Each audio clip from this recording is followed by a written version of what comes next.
Hi, folks. Welcome back. Uh, if you're seeing this, um, it's because, as they say, as the kids, everyone's a kid to me these days. It's been a minute since I've done a little video like this, and to be honest, after I finished the last video, which I thought might have been the last part of this particular series of healing in general, um, I had an experience that felt like it really needed to be communicated um, to through this medium because it's integral to this whole process of healing that we're on as human beings. Um, and without uh, without a script, uh, I'm just going to sort of dive into it here and hope that it serves someone out there watching or listening to this. So, throughout the last 12 videos, I believe, I've talked a lot about um, our invisible self, the part of our nature that is really grounded in consciousness, in in what is unseen by the physical eye, and but what is known through the deeper, higher, wider part of ourselves that is connected to the source of being, capital B, being. Um, and I think that my intention in this video series is to has been to explore how um, we can merge the part of us that can do as human that can do things through practices as human beings that allow us to tap into that part of our um, self that is I'm going to say infinitely and eternally connected to the invisible part of ourself. uh, Call it the source, call it God, call it Allah, call it universal consciousness. It doesn't really matter. All the words and all the names are pointers to that which cannot be named. Um, but what we can know is that we are expressions of it. And informed, the matter of mind, the name of this video series, is to uh, do my part in um, drawing a roadmap for my own life experience as my own expression of small s self within the big S self, which contains all of us, using my own experience to highlight tools that have, um, without a doubt, brought me from a place of being imbalanced in different ways, which I've talked about in prior episodes, which I believe lay at the root cause of my energy being out of balance or diseased, which then filtered its way into my physical body, which led to the occurrence of the glioblastoma, brain cancer. And I've talked about how that diagnosis happened in 2017 and the process I went through after that for the next 5 years, being completely healthy, and then a recurrence in 2022, now more than three and a half years later. And again, thank God, sitting here today being perfectly healthy, and what I've learned through this journey, and the all the various course corrections that um, I believe, been guided to recognize along this path, and that I integrate into my life as practices, so that I can stay true to the grain of my soul and what my soul wants. And knowing deeply that holding integrity for that knowing and having reverence for this thing that we are expressions of, is sacred. And for me, requires the utmost humility and gratitude. So here I go, diving in. Throughout this series, I've been talking about how all of these things have really brought me to points of continuous healing on a psychological level, on an emotional level, on a mindful level, on a spiritual level, and ultimately on a physical level. And this video is to highlight that the journey isn't always easy. And so for anyone listening who might be thinking, wow, he has the formula, he did it, he's doing well, and he went through 2 bouts of cancer, and he has all the tools, and it's so easy. I want to assure you that if you are going through a patch where it doesn't feel that easy, it's not always that easy. And I think it's important to say that, to name it, because as the expression goes, and I forget who coined it, but the cracks are where the light comes in. If anyone remembers what author or poet or mystic said it, please share it in the chat of this video. But recently, I have had one of those cracks, and I want to call this particular video, the crater in the sacred landscape. The sacred landscape being life, being existence, being the physical dimension that we are expressing consciousness as and through our individual unique selves, our small selves, small s selves. That's the sacred landscape, because this whole thing is a beep miracle. F star star star, that's the beep part. Miracle. We exist. I'm sitting here, my blood circulating, there's oxygen running through my veins. My mind is invisible, yet is somehow allowing me to communicate through my mouth, my vocal cords, and all of these sounds, this message to you. We're here. This is a miracle. Oh my God. It brings me to tears every time.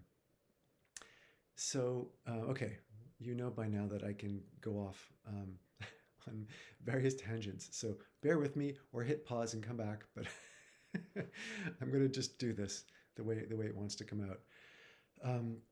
What I've noticed over the last 17, 18, 19, 20, 21, 22, 23, 24, 25, now 26, almost 9 full years of since my initial diagnosis, I've had, I think I've mentioned, MRIs every 3 months to check, to see what's going on, to make sure everything's okay. And I'm very grateful for our medical system here in Canada for allowing me to do that. Oh, I think I just contributed a little bit to our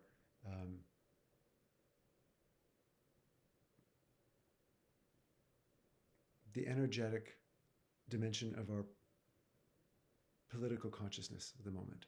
So that's maybe a contribution for this particular context.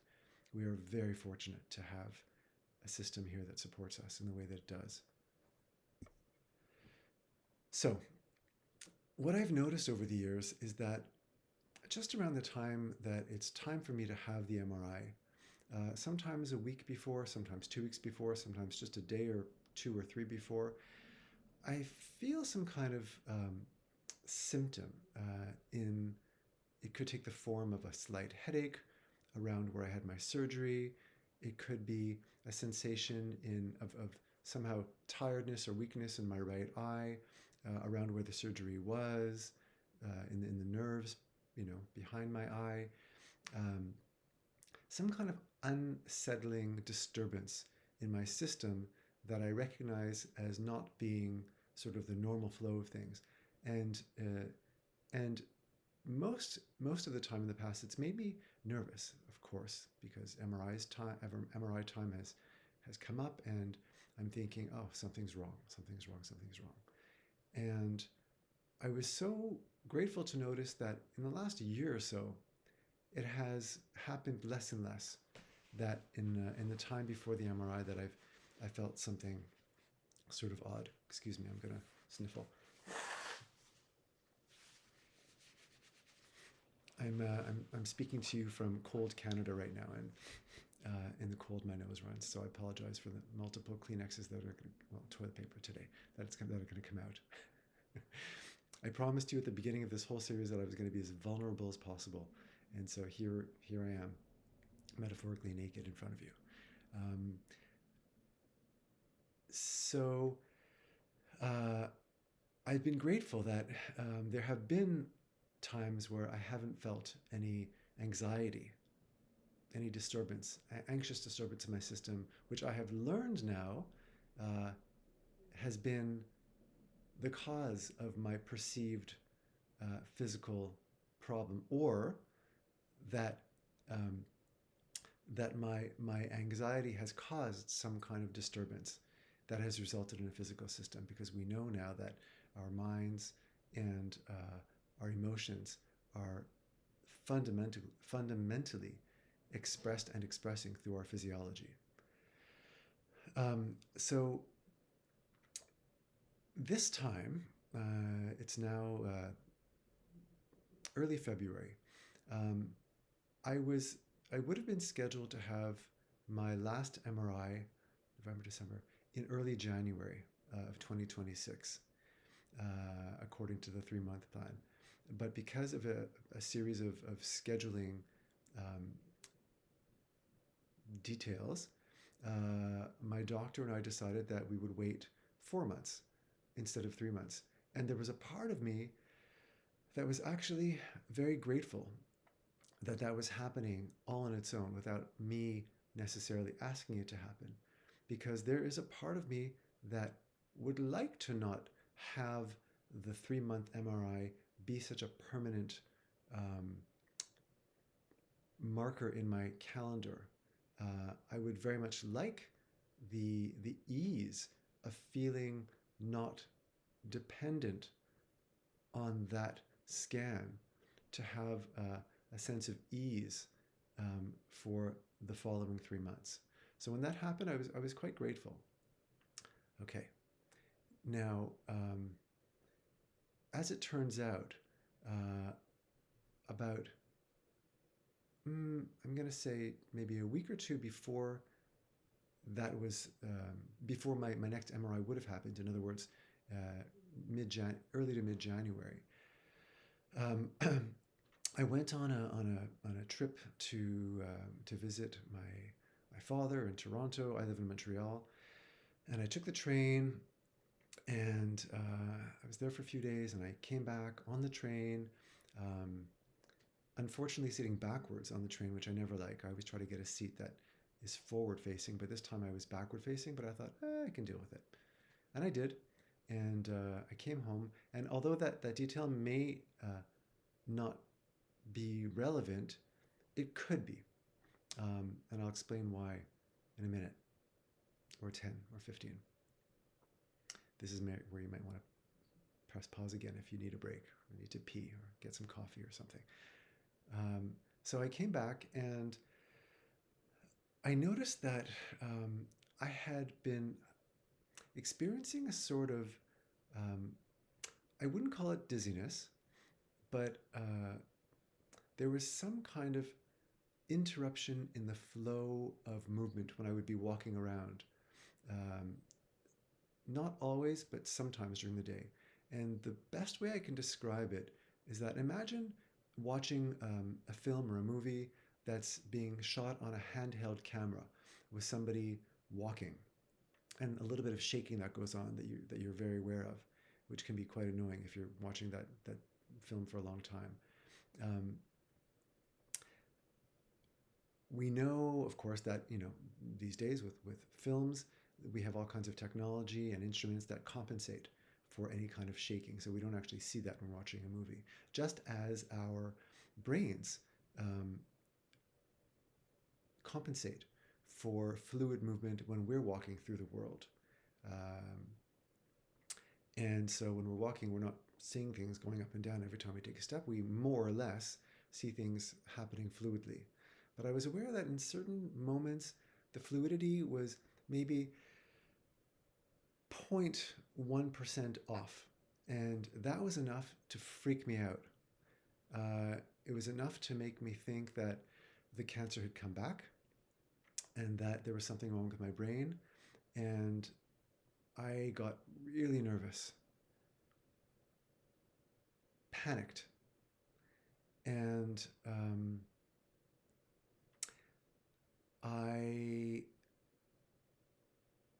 debated whether I should attempt to contact my doctor and have the MRI moved up more quickly, or whether I could deeply embrace everything that I know to be true about healing and allow that to open me up to receiving the grace of God to help me burn through and dissolve the fear, which I talked about in the last video, I think.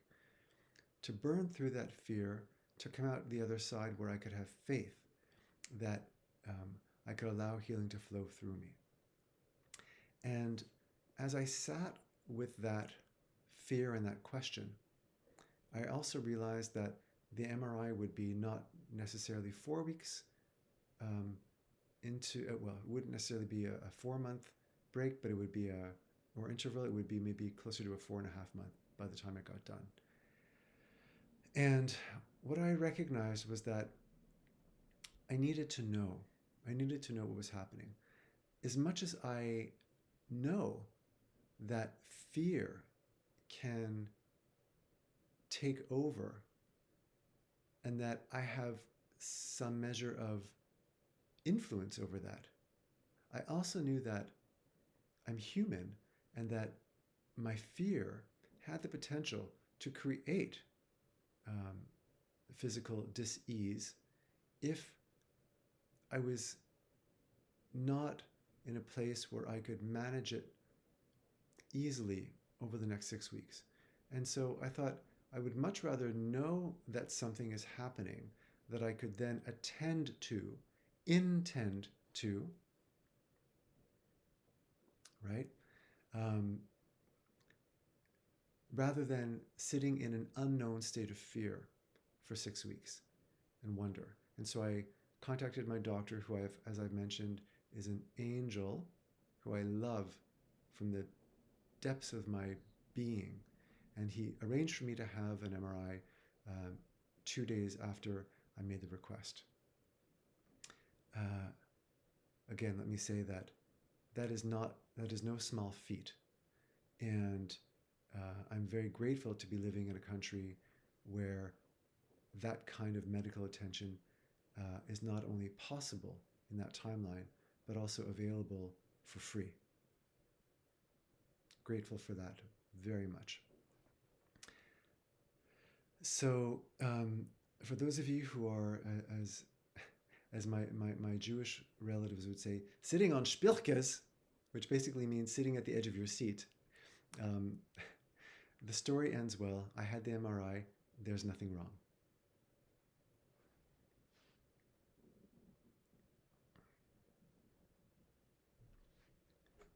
Now,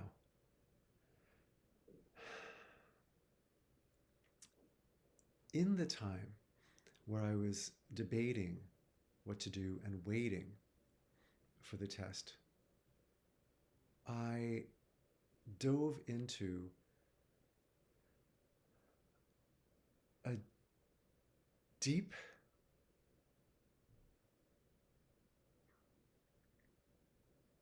prayerful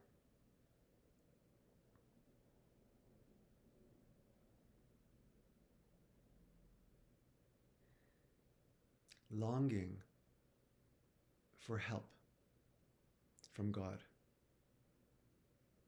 I reached out as powerfully as I could in what I would call, for lack of a better word, a state of despair, for help. Help to help me be well. Help to equip me with the courage and the faith to see me through whatever would come, because I know now that that's possible since I've gone through it twice. I paid for courage,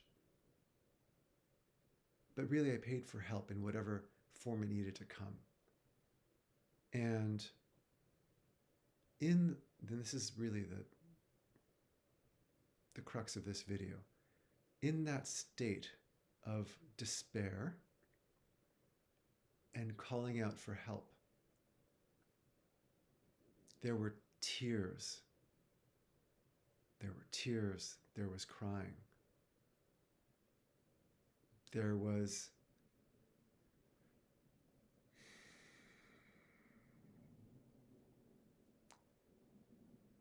an unnameable abandon and surrender, a jumping off point where I said, please just help me. Let all be well. Let me stay here. Let me love this life continuing, let me continue to love this life in the way that I do and be here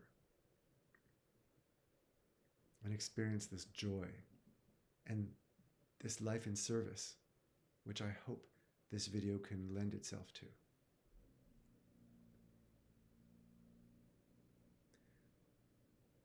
And in that period, with the call for help, the call for grace, I was also simultaneously aware that I was in a deeper place than I am in my day-to-day, even with my practices, even with my, call it fine-tuning, that I try to practice daily. There was a deepening, even in those moments of calling, like I was being held the first time I had the diagnosis all those years ago. And those moments are so few and they're so extremely profound that they wrap themselves around me in a state of grace, and I can completely let go and still feel held at the same time. And it's in allowing that to happen that I feel God, consciousness, life moving through me.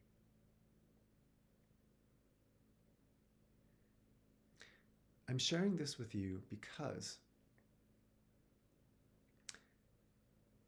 now that I know that I am well,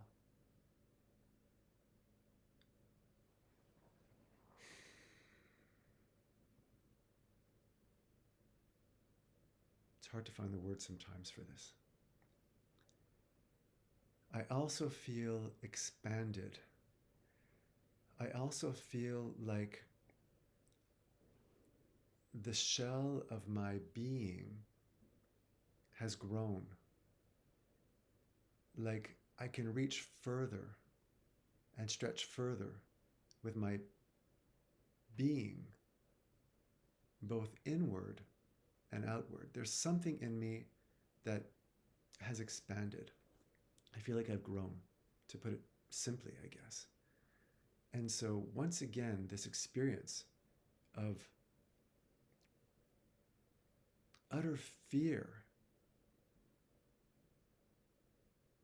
and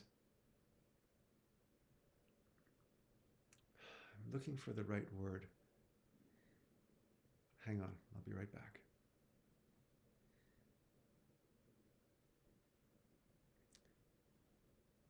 Extreme longing for divine connection has pushed me even further out of where I had been into a more expanded zone of presence in the world, which I know is also allowing me to convey this message in this way with you here now, because I'm feeling it in this moment as a current running through me. And I'm so grateful for it. It feels like my life is now happening on a different tier, on a different plane. Not every second of every day, but it's there now for me to access, which I couldn't see before. It took this breaking open yet again to allow me to reach more deeply inside and express myself in a more full way.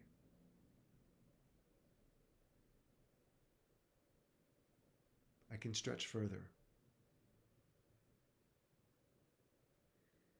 with my inner self into this material world.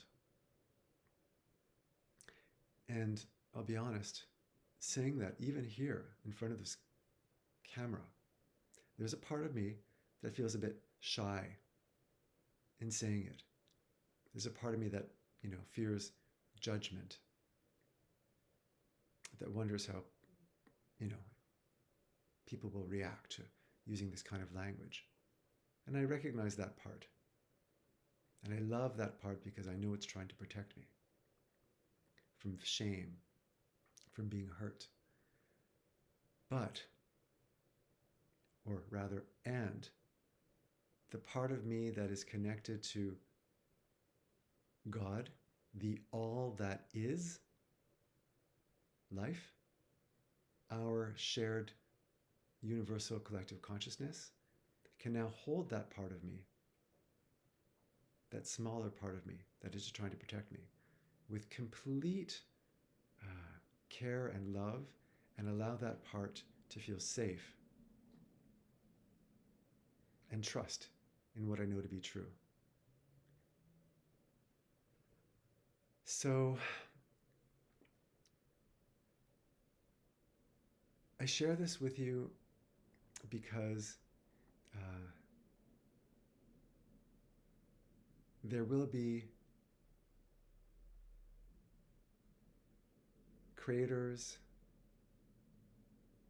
potholes, for those of you living in climates where the roads are broken apart by weather conditions and cars fall into big giant holes in the street, potholes.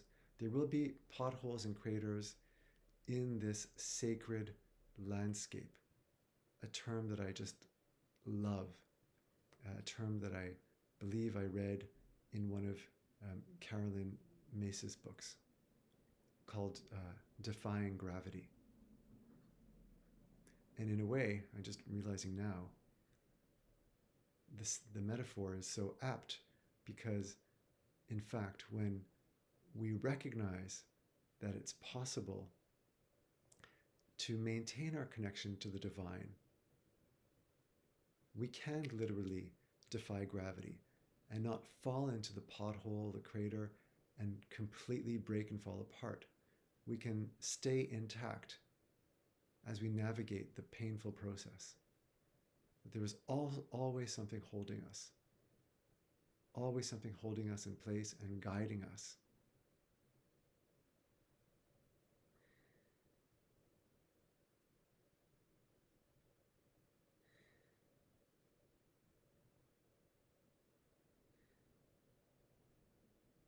And with that, my friends, I leave you.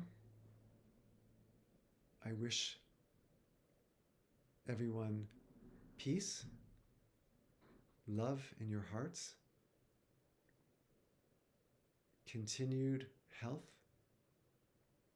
safety for the world, and blessings in whatever way they need to come to you. With so much love, thank you for being with me. I hope this serves, and until next time.